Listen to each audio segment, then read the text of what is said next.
What's going on, people? Today we're talking the Heisman buzz that is surrounding Shedure Sanders down in Boulder, Colorado. Like it or not, folks, man, there's been Heisman talk surrounding Shedure Sanders for a minute now. And there are multiple sources that have been speculating on this and commenting on this, different analysts. You can go and find articles from Fox News, 24/7 Sports, and different people have been weighing in on this topic for some time now. I'll actually leave some of the links so that you guys can go back and check these articles out in the description. But before we look at the film on Shedure, we're going to bust some myths.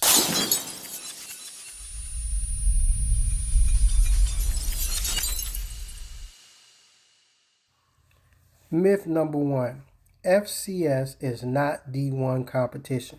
In discussions like this, one of the things that inevitably comes up is this debate about quote-unquote FCS talent versus quote-unquote FBS talent. The way you hear people talk, you would even think that these schools are not even D1 colleges. But these FCS schools are a subdivision of D1 college football. They do, however, have lesser notoriety, lesser scholarships, but that does not always equal lesser talent. In fact, for various reasons, great talent often finds its way to the FCS, which brings us to myth number two, that only lesser talent goes to FCS school. But in fact, this is and has always been so far from the truth. Here are some facts to blow that myth out of the water. In 2022, there were 123 former FCS players that made the NFL active roster. So that's some talent for you right there that came from the FCS schools. Actually, currently there are 8 Hall of Famers and many notable players from the FCS. Let's look at some of the most notable FCS first-round NFL draft picks. You will see the likes of Jerry Rice and Walter Payton. Some of these players were highly recruited by Power 5 schools but opted to go to the FCS for various reasons. Elite talent is elite talent. Would Walter Payton's elite talent have transferred over to the Power 5? What about Jerry Rice? We got a few positions already taken care of because I'm bringing my luggage with me. And it's Louis. So when Coach Prime is talking about Louis luggage, he's talking about bringing elite talent with him to Colorado from JSU. So let's take a look at Shedure Sanders, who 247 Sports calls a long shot at Heisman. He's coming in off a 2022 season with over 3,700 yards and 40 touchdowns, 6 interceptions, and a completion rating of 70%. All right, folks, so let's check him out. Okay, under pressure, he stays in the pocket and delivers a great ball and puts it on the money. Okay, let's look at his mobility. Okay, the pocket breakdown, he finds a seam, takes it to the house. He's actually a pass first quarterback. Okay, he's in the pocket, looking deep, and once again, he put the ball on the money. That ball placement is excellent.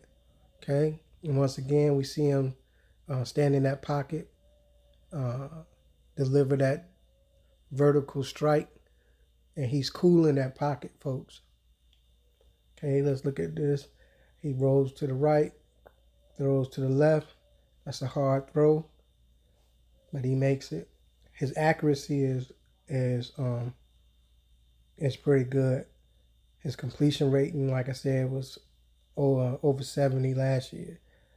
And you see him step back and you see that perfect ball placement again. Okay. And like I said, even though he's a pass first quarterback, he can beat you with his legs too.